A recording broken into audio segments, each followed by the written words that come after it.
Story Collection YouTube channel tabiribasingbu taramna okchabaga loinana khurumjari maru oipa pau pijari Moreda SDPO Jingtham Ananda Kumar bom nongwaina kaptuna hatpada chenaba crime accused ama NIA na fari Imphal epin kuntra hais NSMA ahum nisinganiga kulumdoidagi lamhen tuhenba kuki jogi miyoising amasung makhoigi militant singna Meitei do onsin dun akan balan horokhibadagi yamna kansillakiba matam oikiba kumjali singaniga kulumdoigi October kuntra mathoida kuki militant singni singnaba singna sniper rifle sizinaduna kapada panbadagi laikatnaba honabada kanba ngamdana laikhidraba Moregi subdivisional police officer SDPO Songtham Ananda Kumargi mihata crime accused ni haiba miyoi ama fare hairi pause asina fangba report na haibada Farba miyoi adugi maming Okhangthang Baite Allies Okthang Baite kawi Moredagini mahakpu ngasi National Identification Agency NIA gi team amana Moregi khudeng thabi area dagi fabani hairi NIA gi team na mahak faraba matungda More police station gi custody da thamki loinena police station asida thamlingai da mahak fabagi mayokta miyam horakadar singnabadagi ahenba state amasung central forcing police station asigi akoibada deployed law tawri hairi SDPO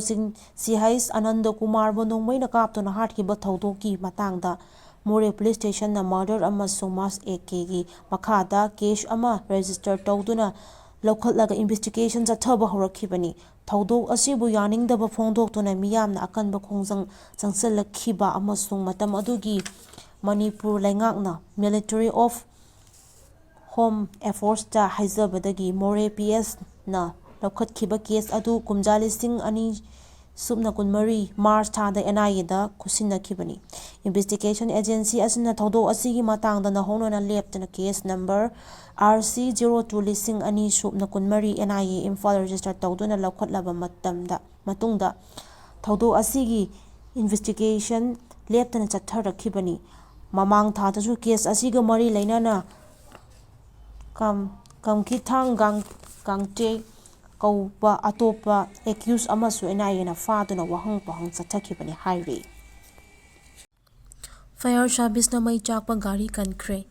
Imphal epin kuntra haisen ash ngasi ayuk pung taraga minute kuntra rom tarakpada uripokta laiba ipoton shana girls higher secondary school manakta I-20 car amaga gari macha Jupiter amaga thingjinabada gari macha adu maina chaklakpadagi fire service ki personnel singna kankre Gari macha adu buthorakhiba Ningthozam Indra Kumar amadi mahaki machanupi maina sokpadagi rims da laikanaki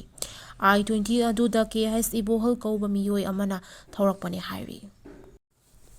Kokomi gi me ahumgi mifam da saruk yagani Imphal epin kuntra HNS lakliba nomaijing numit ahumgi ayuk pung 12 tabadagi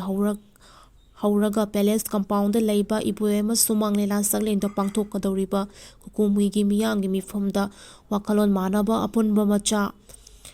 Kangleipak na saruk yagani haina loop asigi wafongloi lamdam salamgi waru cherol amana fongdorakli wa mana lamdam sigi thaudok wathok amadi miyamgi ihosingda saruk yaduna lakli makata nasu miyamna changsilakpa ihosingda saruk yaduna lamdam asigi chawkhatnaba honakhigani Iraipak iramdam kannaba changsilakpa khongjang singda yelho phurup khudingmakna amatta oina saruk yaminasi hairi